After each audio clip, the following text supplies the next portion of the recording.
Welcome to Reps and Real Talk, the show where we keep it real about strength and conditioning in the real world setting. In today's episode, myself and co-host Justin Ray are diving into the landscape of subjective and objective methods for gauging intensity in your athlete sessions. From reps and reserve to velocity-based training, we cover it all and show you how best you can implement each of these methods in your program. So stick around to the end of the episode because this one is going to be a 10 out of 10, at least according to that Borg scale that you use. Yo boss, how are we doing today? What up, boss? What's going on? What's new with you? Not too much, man. Same shit, different toilet. I feel that way. The days are rolling by really, really fast, actually. Kind of one of those where I feel like all I do is eat, train, sleep, and work, obviously, and then record these episodes. Yeah, man. Well, it's great because, it's organized time for us to chat, catch up, and then give our opinions to people, right? Nah, absolutely. And that was kind of the whole point of putting this together, is that we've always had good chats and figured other people might be able to benefit from it even though they can't be at the table, kind of thing.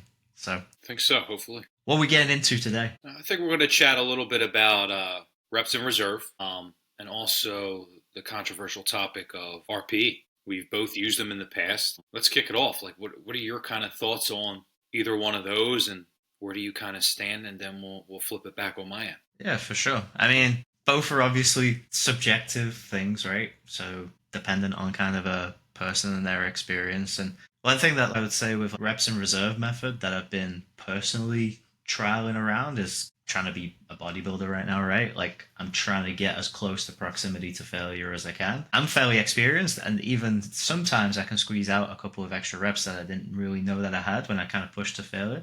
So when I think about reps in reserve as a method, is it oversimplifying something? Because can we, if like a freshman athlete comes into a program, for example, you have a new transfer or something like that, and day one you expect them to know exactly kind of the RIR for every single lift?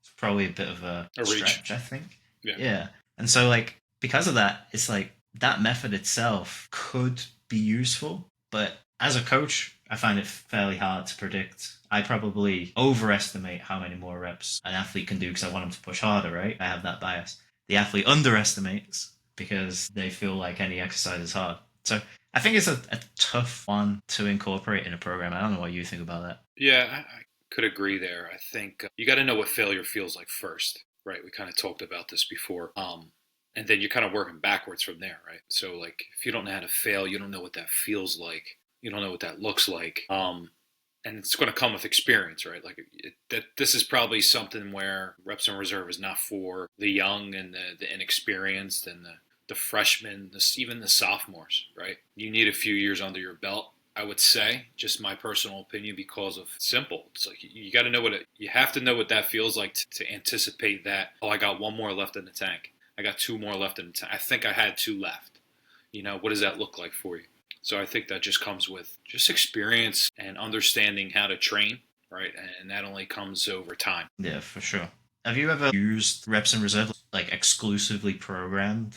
This has to be 2 reps in the reserve. This has to be 3 reps in reserve, something like that. I don't think I have, not with athletes or nor my basketball athletes. I have used that, and I currently use it with one of my personal training clients. But he's been with me for going on 10 years now, 45-year-old guy who's kind of been through the experiences of many different lifts at this point. So understands that, knows where failure is. We've trained the failure close to it a few times. So, and you got to want to mentally be there. It's not for everybody, right? Like, most people don't want to train to that point, right? Like, if you don't care about looking a certain way or getting that pump in the weight room, and you're not that kind of like meathead-ish sometimes when you're in the weight room, then you're going to never feel like that. And that's nothing towards anybody, but it's more of you're talking about somebody who runs 10 plus miles, like, or is a cross country runner that likes to more the aerobic work. You're probably never going to feel what that is like, right? Like, you're probably somebody who doesn't train at those intensities, so you'll never experience that. So it's kind of getting back to the athlete. I don't think there's a reason for me to program that way right now because they don't train hard enough to use that, right? So I think that you have to have some experience, and you got to get a pass to kind of go down that route. It's an interesting one because I have put it in programs before, but I don't think that athletes truly get it. A lot of times, like if you put in like a programming note, or if there is like a programming software that allows you to put it in, which I currently, similar to you, use it for my personal training clients online. Like I'll kind of give them, and I don't call it reps in reserve, I call it reps in the tank, because Hmm. just that little bit of language change, people kind of understand like the fuel tank and things like that. You want to keep a little bit of fuel in the tank, sort of thing. But yeah, it's such a hard thing to gauge. And then the other like side of things is then like what we just mentioned there is, generally speaking, people aren't training that hard anyway, especially like athletes in season, things like that. So then it's, I'm putting another method on top of that to like essentially nullify the amount of like volume that I do at a certain intensity. So I'm kind of taking intensity away a little bit. And the only reason why I say that is because like now I'm kind of a little bit more delved in that bodybuilder community. And people are doing reps beyond failure in the length and partial position. And some of the research is kind of showing that that's a stimulating method for hypertrophy, like muscle growth. So like being in that stretched lengthened position. So then it kind of has me thinking kind of thing, right? Like maybe at certain times we need that position and that focus within athlete training, because normally those lengthened positions are where shit goes wrong and injuries happen.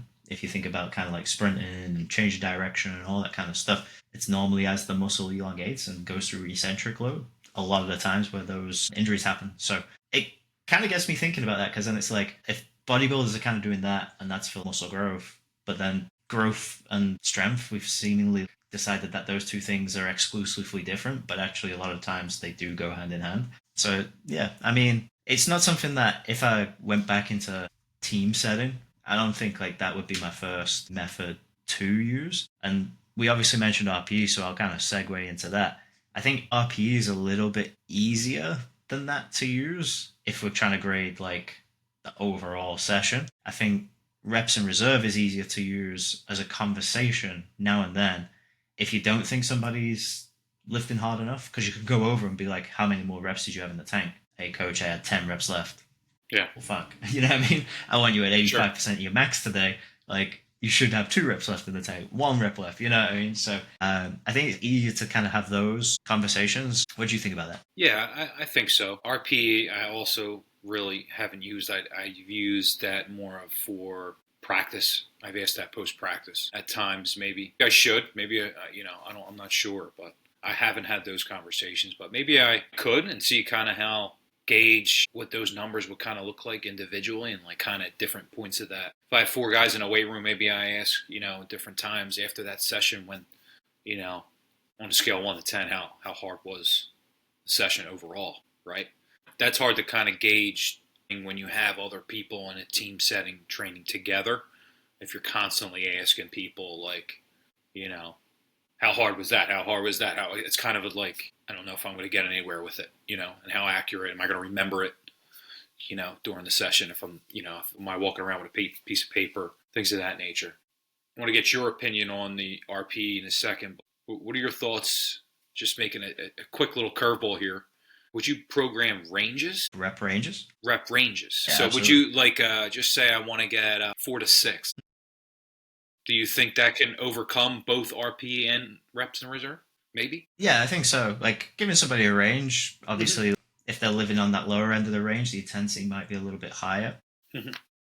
If they go outside that range and they can massively do a shit ton more reps, the intensity's too low, right? And so, kind of where I've done that, and it's almost reps in reserve the other way. I would go over to, and this was a lot in like the female athletes I worked with. Walk over and say like, if I paid you $1 million right now, how many more reps could you do? Because of like we know traditionally female athletes don't like to lift heavy, things like that, right? So if they're doing a 135, and I was lucky I had VBT, so I'm like, I see the numbers, I see the speeds and stuff, but I can go over and be like, if you could do for $1 million, how many more reps could you do? Like, and they turn around and go, well, for 1 million, I could probably bang out 20. All right, show me.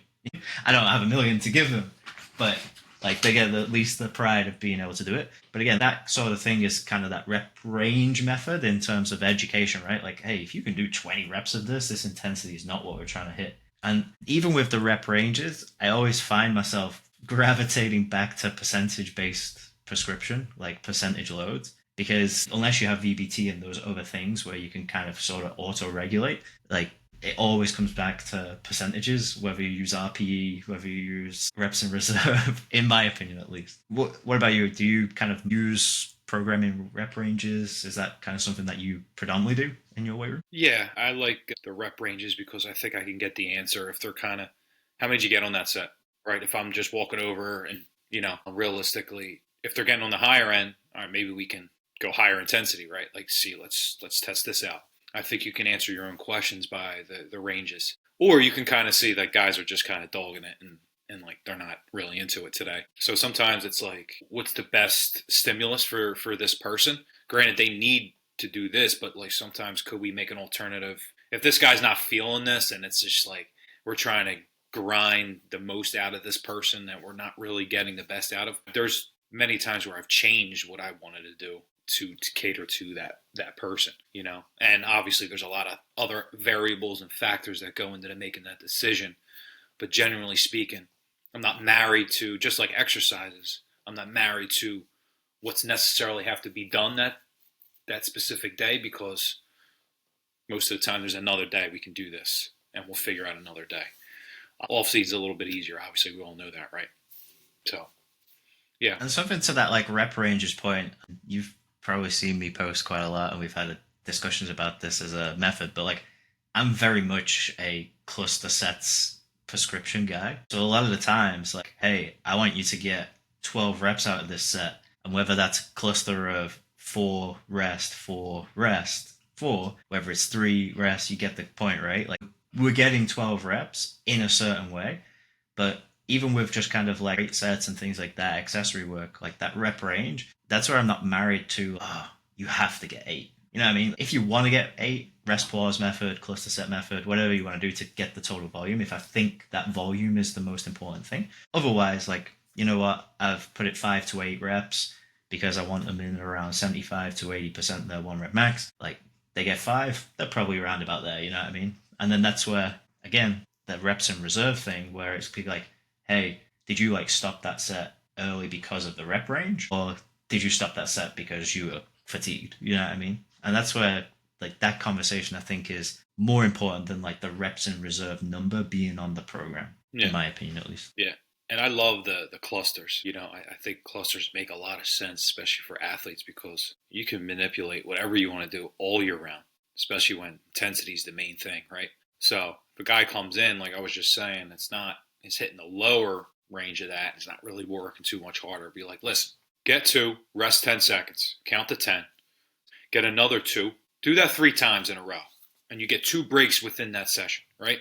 For your first set. You might get way more out of that guy than him counting to 6 right off the rip. But maybe he gets those 10-second breaks, we're using heavier weight loads, and that guy's like already kind of motivated now, like, oh, I kind of like this, So again, it's great to expose that early on, because you're going to need that probably in season, because it's one of the best manipulated methods I think out there. Yeah, and the best part of it just reduces fatigue, right? So it's your reps in reserve method, just with a lot more structure and a lot less ambiguity in terms of like, I have to guess. It's like, nah, I should know that at this load you should be able to do 2 or 3 reps. It's a very low amount of volume. Again, if I paid you $1 million, how many could you do? If you can do 12, then we've done whatever that is, a quarter, 25%, right? So like those little quarters add up to $1 sort of thing. And it keeps people fresh. So that's where like I exclusively program clusters year round for my athletes. They're in the only time where it's technically not a cluster is like our early off-season work that we did, where we were doing singles, so heavy singles, max strength work. So it was a different type of cluster between each single, and we were trying to manipulate how little rest that person needs to then repeat that max effort again. So it was self-selected, and then as the kind of sets went on, they rested that a little bit longer, but originally it'd be kind of like 45 seconds to a minute. Can you hit another heavy single at 85, 90% of your max kind of thing? So that's the only time where like I didn't cluster as such by definition, but it's a variation of clusters. Sure.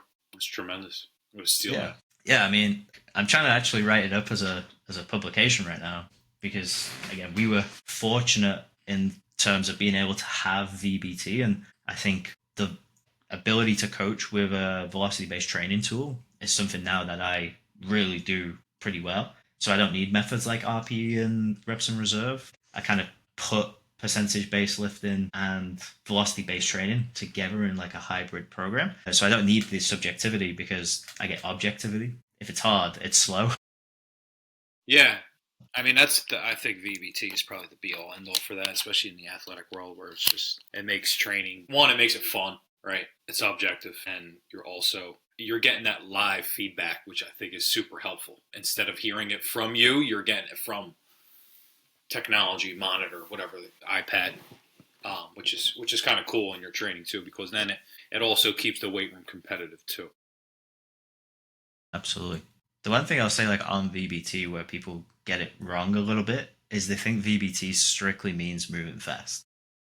Oh yeah, I know. You've got, and it's, yeah, you should be moving with intent, but like VBT as itself is just using velocity to decide your training program. So again, we're doing heavy singles and we're looking at whether velocity can be maintained with the least amount of rest. That's still got a moving fast component to it because you're trying to push that bar as fast as you can, say it's a bench press, whatever.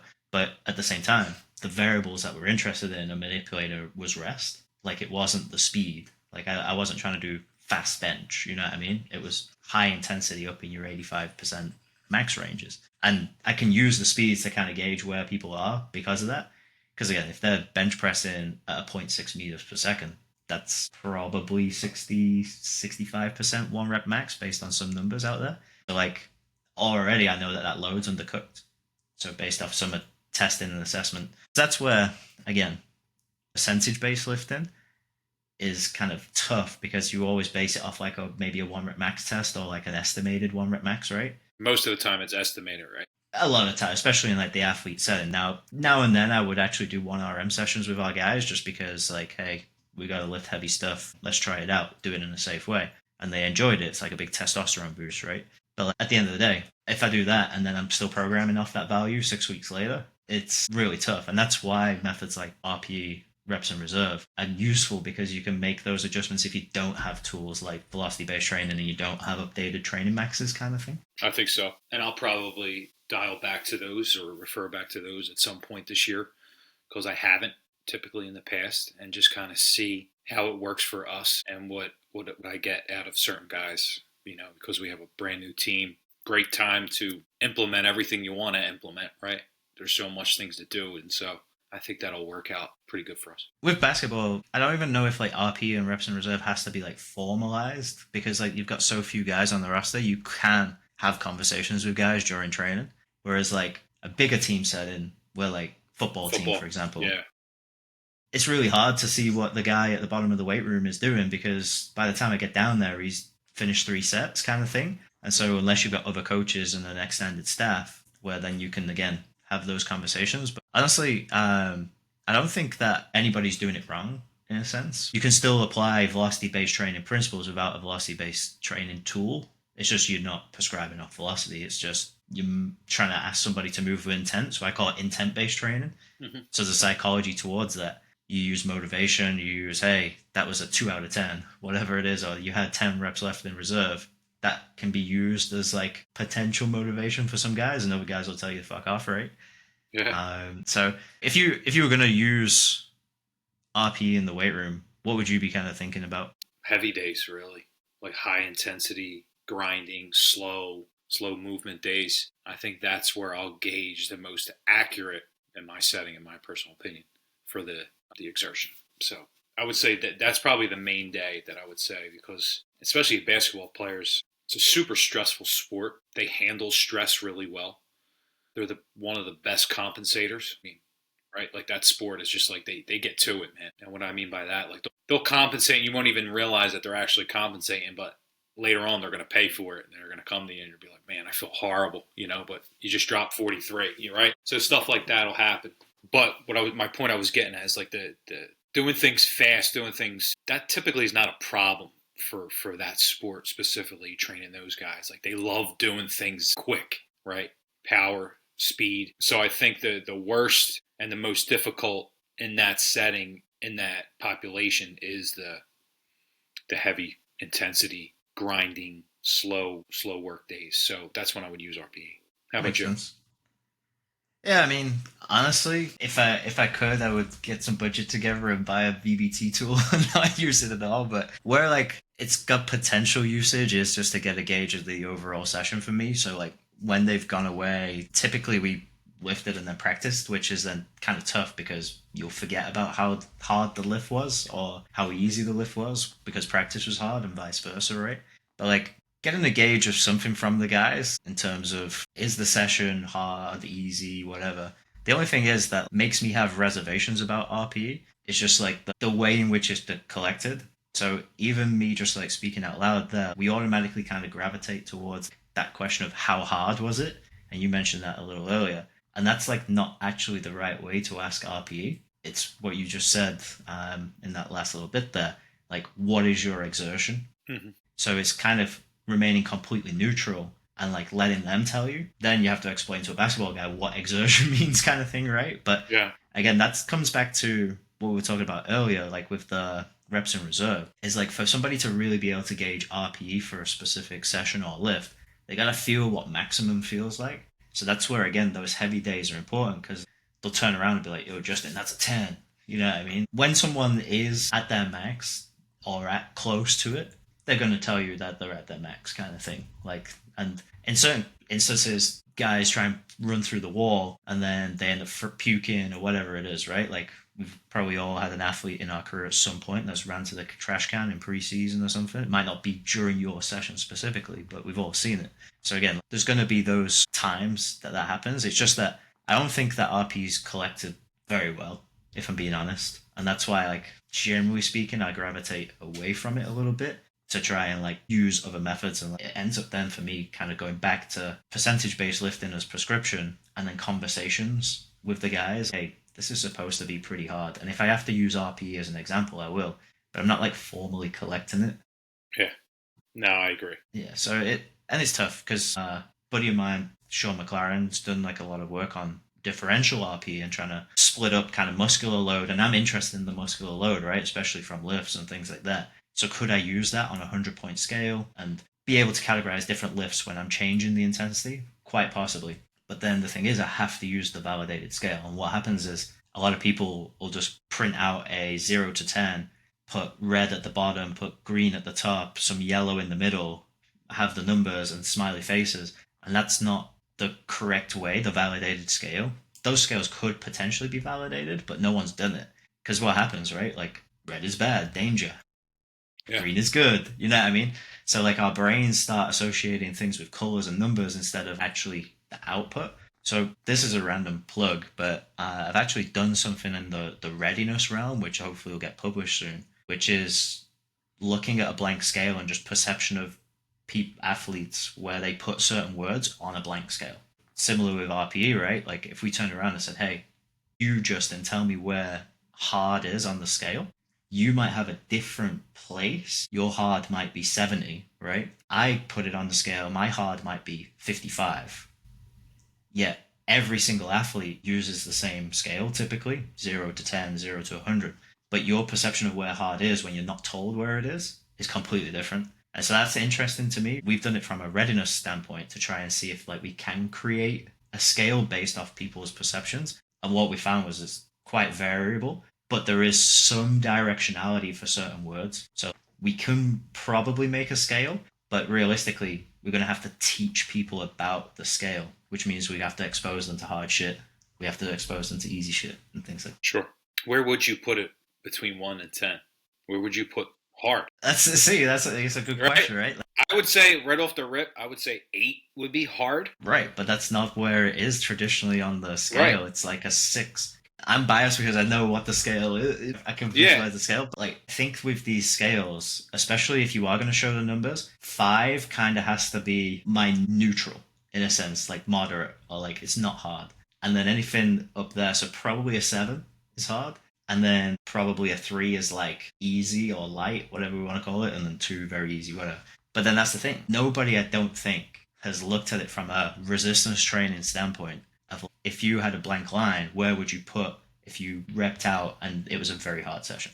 These scales were all validated based on VO2 and heart rate testing and like incremental treadmill protocols, all the Borg scales. Now, Sean McLaren's done some work within rugby and different sessions, but like nobody's truly done it where like they've looked at a light session, a moderate session, and harder session based off prescription of loads and stuff like that in strength condition. At least as far as I'm aware, I'm not the most read researcher in scales and stuff, but from what we did with the readiness things, like a lot of people, and funnily enough, just on that, we didn't give the ends of the scale. So we didn't tell them that this is minimum and this is maximum. So some people actually interpret the scale the opposite way around Wow. when you give them those words. So Yeah. some people put maximal soreness as a 0, and some people put maximal soreness as 100. So again, like if that's the case, we've got people who fucking think the scale is opposite. It means we need to teach them even more about that kind of stuff. And so it goes back down to similar things that we've talked about in the past. Familiarization, like how much repetitions do you want to get in to teach someone that? Like, is the juice worth the squeeze versus just, hey, work towards a rep range, increase the load if you're feeling good, decrease the load if you're feeling shitty, take off volume if you know what I'm saying? Like first principles kind of thing. I agree. I agree. Getting back to teaching the scale. So if you would use either one of these, right, or RPE, the main thing would the takeaway for the listeners, right, would be teach the scale so everybody understands what they should be looking at, and then they could actually understand and interpret their own intensities through certain exercises. And then if once we do that, that should be session 1, right? And in the weight room, and you can kind of put that on a screen or the paper and talk about it or draw it out, right? And have those. But it's got to be part of your program in a sense, right? So like you got to stick with it. Could you still get adequate training? Yeah, I think so. Again, it's like anything education. Depends on the group that you're working with.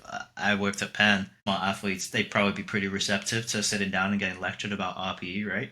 Move somewhere else, working in a different league and environment, like they probably don't give a fuck. So it's going to depend on your personnel, so you feel that out as well. So yeah, I think you can. I'm not saying it's not achievable. What I would say is that like the scale itself has to be the right scale. Don't just go and just make up a scale unless you're going to do the validation work and the scientific kind of process around that. Otherwise, like we're just making stuff up.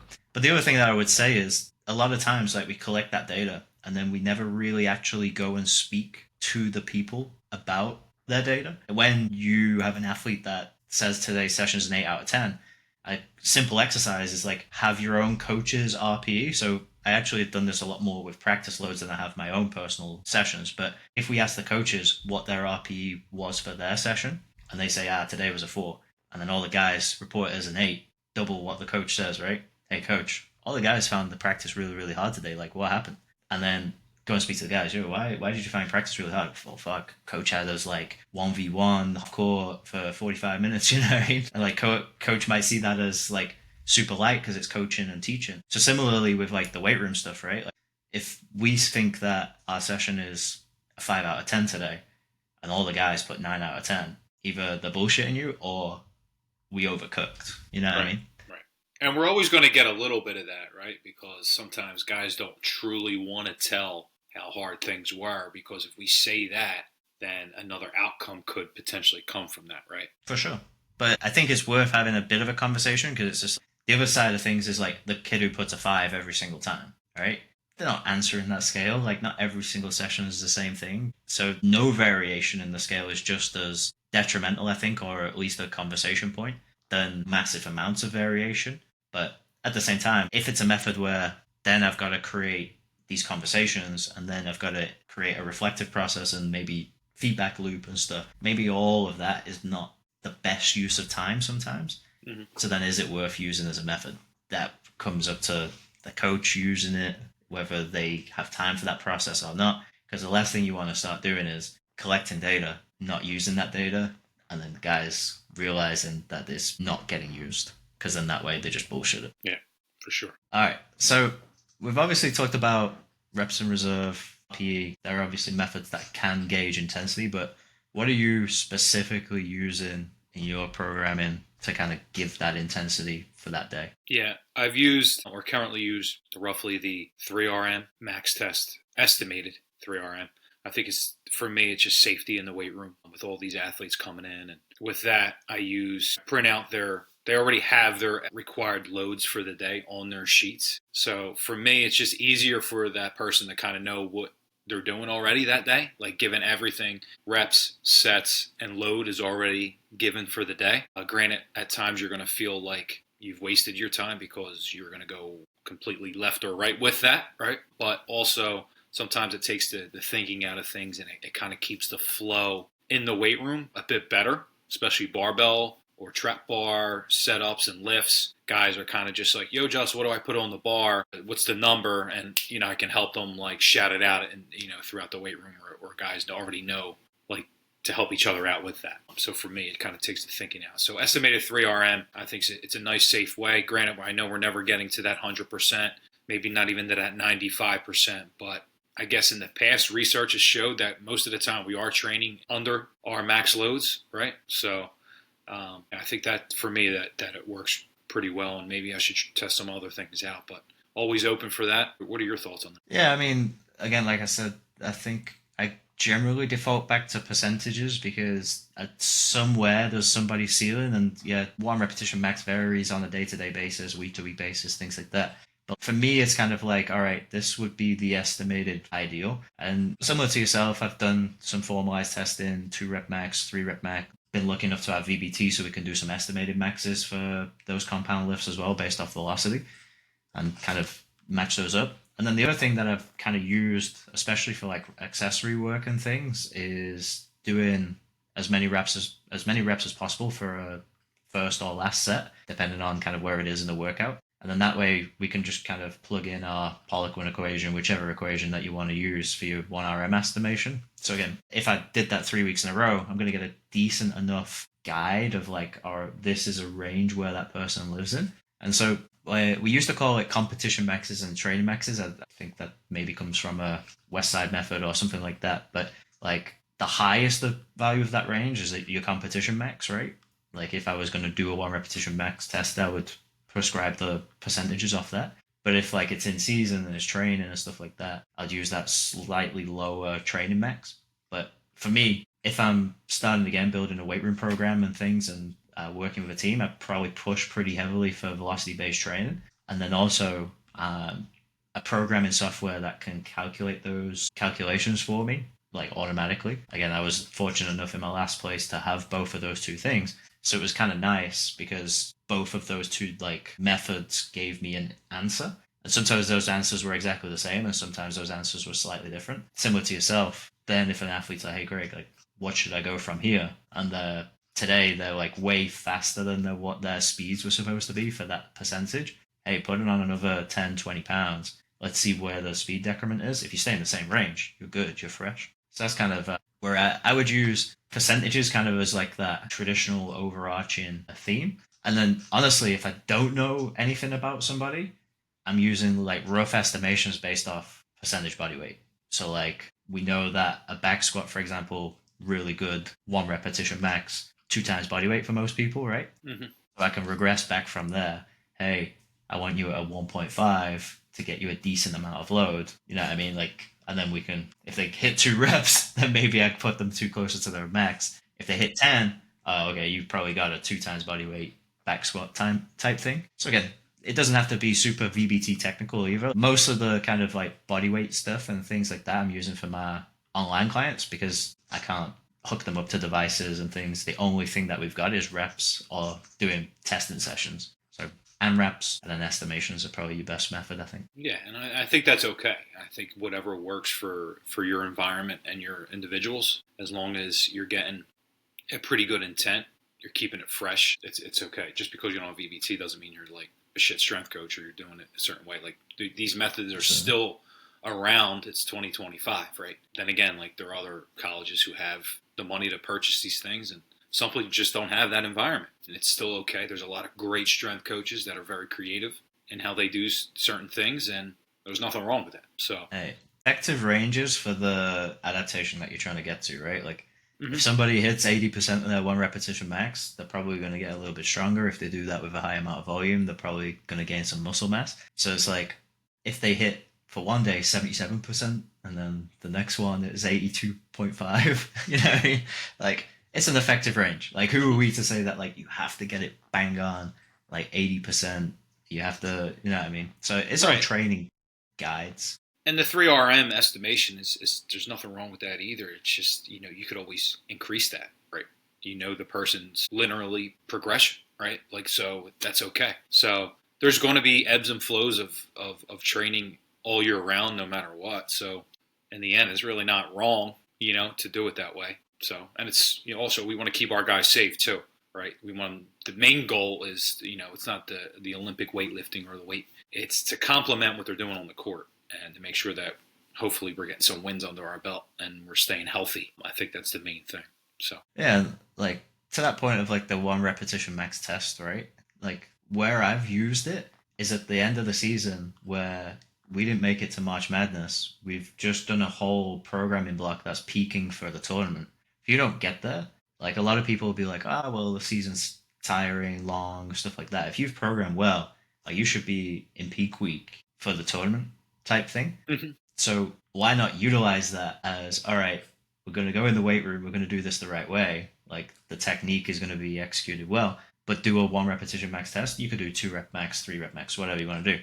But we did it with 1 rep max, and then we did a block of training based off those percentages with some VBT, and then we do a 1 rep max test again at the end of that block. Because the off season, they're doing a lot less basketball work as well, generally, because the carer hours and all that stuff goes down in college. So like that for me is the perfect max strength training block. Now I did it and set it up as a bit of an experimental design. Did it twice over 2 seasons. But for me, that's where that higher intensity training comes in. Is then because what did we peak for otherwise? To go and sit on the couch and do nothing.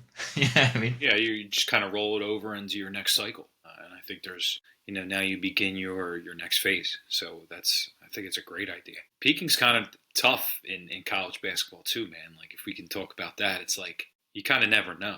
Like you can have the best week of your life, right? And just For go sure. on a and then it's like, how do we train again? Because I don't even know what it's like to be in March Madness and the travel and all that. It's like, are we kind of makeshifting everything? Are we going to ask to borrow somebody's weight room to get lifts in? Are we doing the hotel thing? Like at this point, you're like, everybody's just like, I need to recover. I need to recover. So I think it's very strategic. Yeah, I think what I'm saying there with like peaking is like not necessarily like treating it like the Olympics where like there's a 4 year cycle and things like that, like true periodization. But in theory, it becomes more about basketball and less about S&C as the season goes on. So your volumes start going down a little bit. Like you might maintain your intensities, you might take them down a little bit. But then, as you said, when you get in the dance, right, you're in hotel gyms, it's a little bit harder to get the same intensities of what you get. So probably in my mind, at least, like if I was there, I'd probably be focusing on like sprints and high intensity plyos rather than high intensity lifts. But at the same time, right, we're not there. We're not in the dance. So what do you do training wise? Do we give them 2 weeks off and because they have to, or do you talk to the guys and hey, during those mandatory 2 weeks off, you can volunteer and do a 1 repetition max test? They come in, they grind it out because they feel good still. So like I think there's a little bit of a stigma, I guess, where it's like seasons long, guys get tired, stuff like that. Well, from what I tested, 1 year to the next year, they actually increased their 1 repetition max from a whole year. So the season itself probably wasn't fatiguing if your training program's done right. Right. Do you know what I mean? So, any last concluding thoughts in terms of RPE, reps and reserve? Any other things that you think are important? I think for younger coaches listening out there, try them. Go with what you feel most confident in yourself with teaching somebody else. Try it on yourself. I think there's nothing wrong. Like be your own test dummy. I think it's a great way to be able to confidently speak on and teach somebody else. And try it out. There's no like your being wrong is going to happen often in your life, and the training program can still work as long as the guys respect you and you're that same person every day. Just be very consistent, be who you are, test some things out, see what works best for your logistical parameters at your university or wherever you are, and just figure it out what works and what you're able to coach on, because that doesn't make you a bad or a better coach, because there's a lot of information out there, especially in social media, where it's almost like you're forced to like learn these things because of what other people have, and you might not have that. And so be your own test dummy, test it out, try your best with it. I think if I have to add a little bit to that as well, it's just that use the right method, right? Like, so just because other people use RPE doesn't mean you have to. Just because there's a scientific research paper that says reps in reserve is that a little bit better for adaptations than percentage-based training. Don't just die on that, if you know what I mean. Like, because for me, I've not been able to successfully implement reps in reserve to the way that the scientific literature would prescribe it.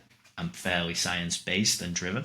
So again, don't lose your mind if like you not being able to use these things, because eventually I think a lot of these training approaches we end up in the same place anyway over time. But also don't go on the other side of things where it's like you begin to talk yourself out of doing certain methodologies because somebody else also said it was bad, because it might not be bad for your environment. That would be my pearl of wisdom there with that one. So we're going to wrap up this episode here. We've been chopping up for a little while, so we again hope you enjoyed it. And Justin, where can we find you on social media? Because we haven't actually said our handles out loud yet.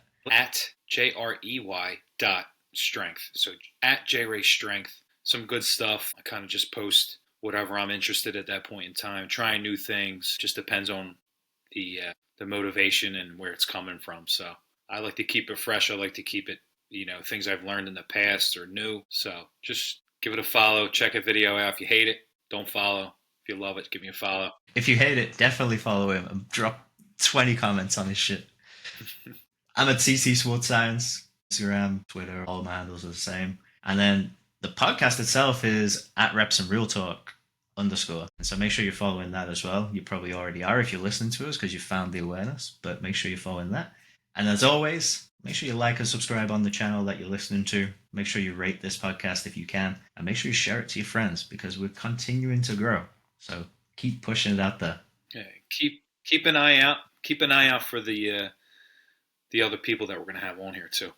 All right, Craig. Plenty of guests coming up. Some good guests are coming. Yeah, we're going to be dropping episodes every week. So keep following, keep liking, and we'll hit you in the next one. Talk to you soon.